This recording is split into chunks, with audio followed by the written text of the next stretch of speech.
Hello everyone, welcome to Virtual Fate. My name is Gorg Chand and I'm going to do you a shortened version of Shishnak. The little godling took his seat. He was in the most important meeting there had ever been. All the gods were gathered. And now it started. Lord Brahma, the king of the gods, rose and he said, "Tell me of this world. Tell me of the seedlings that were planted there."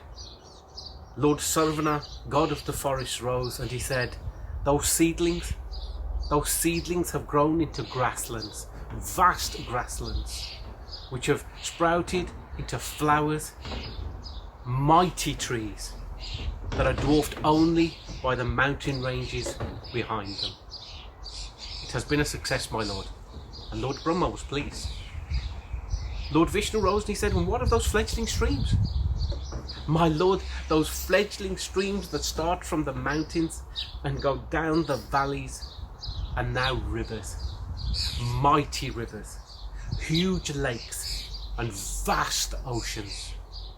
3/4 of that world is covered in water. Irrigation will not be a problem." Lord Vishnu was pleased also. Lord Shiva asked him, "What of the animals?" "My lord, the animals are so vast in number, they are uncountable. From the tiniest ones that you can barely see with the naked eye, to the mighty ones that shake the earth as they walk past you. And the seas are populated just as numerously. The whole project has been a success. Earth thrives."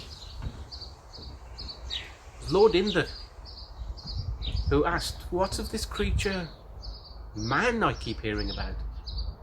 "Man is a wonder to behold. From such a basic animal to so advanced in such a short time, we can't believe how quickly he's progressed." When the rains come, torrential, he hides and takes shelter.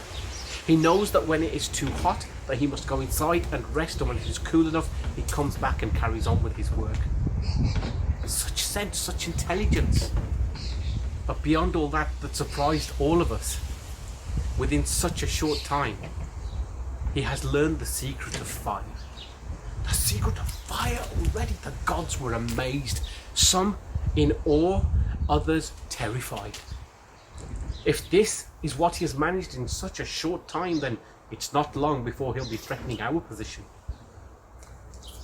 But think, finally we have a project worthy of our attention to develop this man into a greater being. But the gods could not agree. Some were against and some were for. Backwards and forwards the argument went. Well, the only solution is to give them voice. It was our little godling. Who said that? Who said that? As he slunk back behind the other gods. To give him voice, all we would hear is complaint and curses. "It's always raining. It's too hot. We work too hard. Why are we here?"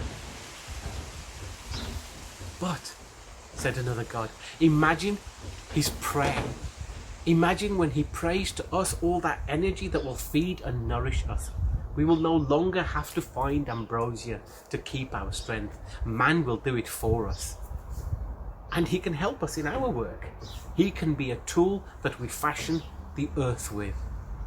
But the gods could not agree. And now the argument was starting to get very heated, and Lord Brahma, Shiva and Vishnu were wondering if it was going to turn to something else. Until Lord Shishnak said, "Let me go. Let me go and decide to see if man is worthy of voice or not." And the three head gods were pleased.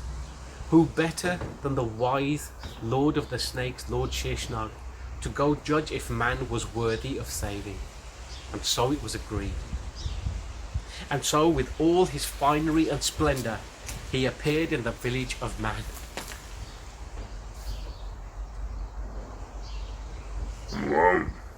As he looked, there was a male man, and he had a huge club. As he was coming closer and closer to Lord Shishnak. There's no need for that. I'm a friend and I'm here to help.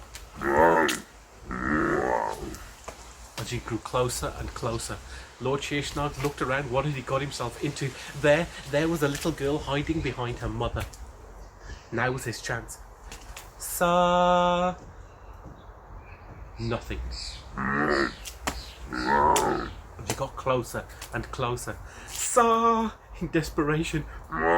He was getting closer. One more step and Sa. The reply came, the most beautiful sound he'd ever heard. Sa. Re. Re. Ga. Ga. The mother looked at her daughter. The little brother came and tried to prise open her mouth to see where the sound had come from as she ushered him away. The whole village looked at the little girl. Sa-re-ga, sa-re-ga, re-ga-ma, re-ga-ma, ga-ma-pa-pa-da-ni-da-ni-sa, sa-ni-sa-ni-da-ni-da-ni-da-pa. He sang to the little girl and the women joined in, and then he looked to the men and he said, Sa, and they went, It would take a while, but he persevered. Long into the night. Sari sari ga re ga ma ga ma pa pa da ni da ni sa sa ni da pa da pa ma ga re ga re sa rakha ek hamara swami sagal gata ka antarjami har har har har har har har. Long into the night he sang and taught until all were asleep. And in the quiet of that night, he turned back into his shape-like form and wandered away into the night quietly. The following morning, when everyone awoke, they all looked a bit confused, a bit dazed. Had that really happened?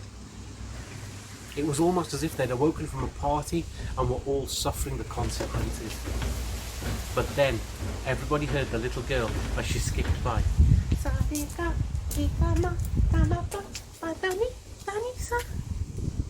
And they knew that it had happened. Finally, man had voice. And from that voice came the great epics. The Ramayana, the Mahabharata, the Bible, the Torah, the Quran. All the great works that we know. But also, from that voice, that village became a town, a city, a nation, and spanned across the world. And from that day came storytelling.